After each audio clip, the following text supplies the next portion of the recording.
नमस्कार दोस्तों, आप सही का आप स्वागत है। कैसे हो आप सभी? जिस भर्ती का आप सभी को बेसब्री से इंतजार था, जो भी डिपार्टमेंट वाले कैंडिडेट है वो भर्ती आप सभी की आने वाली है। आपको पूरा नोटिस दिखाने वाला हूँ, आपको एक एक बात क्लियर करने वाला हूँ। तो ये आपके लिए खुशखबरी है। मैं कहूँगा सोने पे सुहागा हो चुका है, क्योंकि आपने डायरेक्ट एंट्री में फॉर्म भर ही दिया होगा।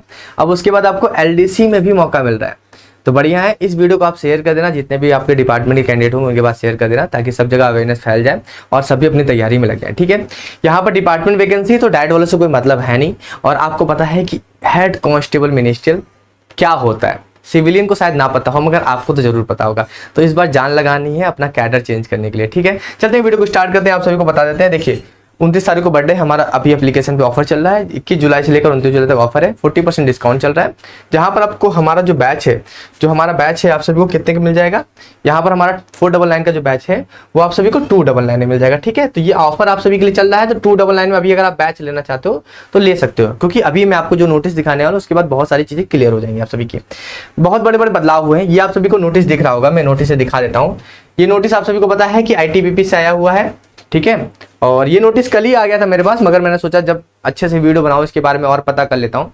तो यहाँ पर अगर आप देखोगे तो क्षेत्रीय मुख्यालय शिमला ने पूछा था, किससे पूछा था? रिक्रूटमेंट ब्रांच से पूछा था कि ये जो भर्ती निकल के आई है आप सभी की डायरेक्ट एंट्री वाली 15-26 वैकेंसी निकल के आई SI स्टेनो और हेड कांस्टेबल मिनिस्ट्रियल की, तो क्या इसमें कुछ वैकेंसी आप सभी की रिजर्व है LDC वालों के लिए, डिपार्टमेंट वालों के लिए?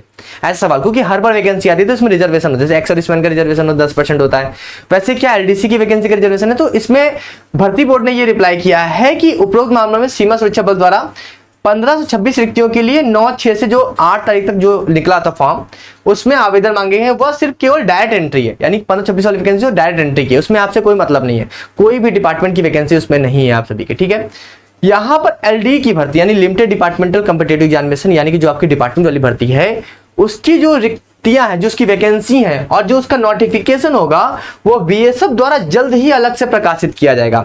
यानी कि आप सभी समझ लो कि इस बार बहुत बड़ा बदलाव है।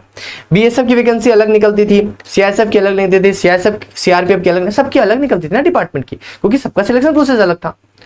अब यहां पर सिंपल एक सिलेक्शन प्रोसेस होने वाला है आप सभी का, यानी कि SCM और SI स्टेनो की वैकेंसी अभी कॉमन वैकेंसी बन चुकी है, सेंट्रलाइज वैकेंसी हो चुकी है, जिसको BSF जो है पूरा नोडल बन रहा है और BSF ही इसको कंडक्ट कराएगा। अब वैकेंसी देखिए, पिछली बार ITBP में बहुत अच्छी वैकेंसी निकली थी, CISF में भी निकली थी, तो क्या उस तरह से वैकेंसी निकली? देखो, वैकेंसी तो निकलेगी अच्छी खासी, मगर हर एक जो भी आपका विभाग है, जो भी आपकी इंस्टीट्यूट है, जो भी आपका संस्थान है, ITBP है, BSF है, CISF जो भी है, अब देखिए उसमें अलग अलग वैकेंसी आप सभी की निकली। जैसे कि अभी आपकी डायरेक्ट वाली की निकली, मगर आप वहां पर चॉइस नहीं दे पाओगे। ये मत सोच लेना कि भाई कि आप BSF की हो तो चलो ITBP की वैकेंसी भी क्वालिफाई करोगे, नहीं, आप अपनी वैकेंसी पे रहोगे, मगर नोटिफिकेशन और वैकेंसी जो रिलीज करेगा वो रिलीज करेगा BSF। और ये बिल्कुल ऑफिशियल है, मैंने एकदम, आपको पता है कि मैंने वहां से नोटिस मंगवाया है।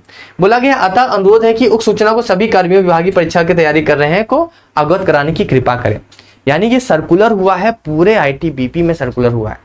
BSF में सर्कुलर हुआ है कि नहीं हुआ मुझे नहीं पता, मगर ITBP में पूरा सर्कुलर हुआ है, CRPF में भी। तो आप इस वीडियो को पूरा शेयर कर देना, और जो अभी तक कैंडिडेट हैं तैयारी नहीं कर रहे हैं वो तैयारी करना शुरू कर दें। आप डायरेक्ट की तैयारी तो कर रहे होगे, मुझे पता है कर रहे होगे, मगर अब आप सीरियस होकर आप तैयारी करो, क्योंकि अब आपका डायरेक्ट वालों से कोई मतलब नहीं रहने वाला ज्यादा। अब आपका जो कंपटीशन होने वाला है वो आपके लोगों से होने वाला है, और आपको पता है कि आपको कितना टाइम मिल पाता है पढ़ने के लिए। ठीक है, अब हम बात कर लेते हैं कि आप तैयारी कैसे करोगे।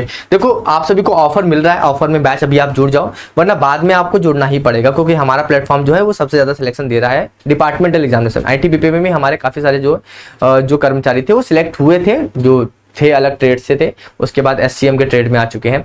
तो यहाँ पर आप सभी जो ये बैच आप सभी के लिए बहुत सफिशिएंट रहेगा, और अभी अगर आप जुड़ जाते हो तो आपके लिए बेहतर रहेगा। इसमें लाइव क्लासेस भी है, रिकॉर्डेड क्लासेस भी, यानी आप एनी टाइम कहीं पर भी देख सकते हो। अगर आप पोस्ट पे हो, टाइम मिल रहा है कहीं पर भी, कभी भी टाइम मिल रहा है, आप सभी को लाइव क्लास लेने का मौका नहीं मिल पा रहा, मुझे पता है सर्विस में कहाँ मिल पाएगा आपको टाइम। तो जब भी आपको टाइम मिलेगा, एनी टाइम, कभी भी रात को 12 बजे आप उस समय भी वीडियो देख सकते हो। नोट्स वगैरह, PDF वगैरह सब कुछ है, डाउट ग्रुप वगैरह सब कुछ है। यानी ये बैच आपके लिए परफेक्ट रहने वाला है। आप इससे जुड़ जाओ, अभी से अपनी तैयारी कर लो, क्योंकि वैकेंसी आने के बाद जितना समय आपको मिलेगा फिर उतना वजह से उनको भी मिलेगा। तो अगर आपको किसी से आगे निकलना है तो भाई उससे पहले तैयारी शुरू करनी पड़ेगी, और आपको इसका महत्व तो समझ में आ रहा होगा। 299 आपको तो कुछ नहीं है मेरे भाई, आप समझ रहे हो, 299 क्या है, कुछ नहीं है आपके लिए। आप समझ लो कि यही वो मौका है कि जब आप अपना कैडर चेंज कर सकते हो। ठीक है, तो मैं आपको पहले से बता रहा हूं, इसीलिए मैं हर वैकेंसी के बारे में पहले से बताता हूं, इस वैकेंसी के बारे में पहले से बता रहा हूं कि अपनी कमर कस लो और इस बार अपना कैडर चेंज करने के पीछे पड़ जाओ। ठीक है, वरना फिर कहाँ मिल पाता है वो सुकून जो हेड कांस्टेबल मिनिस्टर मिलने वाला है। वो सब समझ रहे हो, डाइट वाले तो नहीं समझ पा रहे होंगे, बस सिविल वाले तो मतलब कि डिपार्टमेंट वाले तो समझते हैं कि हेड कांस्टेबल मिनिस्टर की क्या पावर होती है। ठीक है, आप सभी ये नोटिस भी है, मैं ये नोटिस भी आप सभी को प्रोवाइड कर दूंगा, आप चाहोगे तो मैं टेलीग्राम प्रोवाइड कर दूंगा। बाकी ये सर्कुलर हुआ है पूरी फोर्स में, चाहे वो बीएसएफ में हुआ हो, बीएसएफ को तो कंफर्म नहीं है मगर आईटीबीपी में पूरा सर्कुलर हुआ है, क्योंकि वहां पर उन्होंने सर्कुलर में लिख भी चुका है। ठीक है, सूचनार्थ में उन्होंने लिखा भी हुआ है। तो आप सभी के लिए बढ़िया मौका है, आप इस बार तैयारी में लग जाओ। सिलेबस वगैरह के बारे में बता दो, बीएसएफ ही कंडक्ट कराएगा तो सिलेबस उसी का रहने वाला, पैटर्न उसी का रहने वाला, सब कुछ उसी का रहने वाला है। और देखिए आईटीबीपी में रनिंग होती थी, मानता हूं बीएसएफ में रनिंग नहीं होती थी, मगर इस बार रनिंग हो रही है ना सब जगह, तो एक कॉमन जो आपका सिलेक्शन प्रोसेस होने है वही सिलेक्शन प्रोसेस यहाँ भी फॉलो करने वाले हैं। ठीक है, तो सिलेबस वगैरह बिल्कुल सेम रहने वाला है, क्योंकि सीआरपीएफ में भी वैकेंसी आई, आपने देखा होगा कंपैशनेट ग्राउंड पे मृतक आश्रित आई, उसमें भी इन्होंने बीएसएफ का ही पूरा पैटर्न फॉलो किया हुआ है, बल्कि ऐसा होता नहीं था। मगर बीएसएफ ने या सीआईएसएफ ने, सीआरपीएफ ने, सबने एक करके ज्वाइंट मीटिंग के बाद यही हुआ है कि हम एक कॉमन टेस्ट लेने वाले हैं, यानी कि सभी के लिए कॉमन रहने वाला head constable minister SI steno के लिए, चाहे वो आप किसी भी फोर्सेस से हो, चाहे वो किसी भी ग्राउंड पे हो रहा हो, चाहे वो डिपार्टमेंटल हो रहा हो, चाहे कंपैशनेट हो रहा हो, चाहे डायरेक्ट एंट्री हो रहा हो, तीनों ग्राउंड की बात करें, तीनों ग्राउंड में एक कॉमन सिलेक्शन प्रोसेस आप सभी का रहने वाला है। तो अभी से अपनी तैयारी कर लो और लग जाओ सिलेक्शन की तैयारी में। ठीक है, चलिए फिर अभी के लिए मिलता है नेक्स्ट वीडियो में। Thank you so much.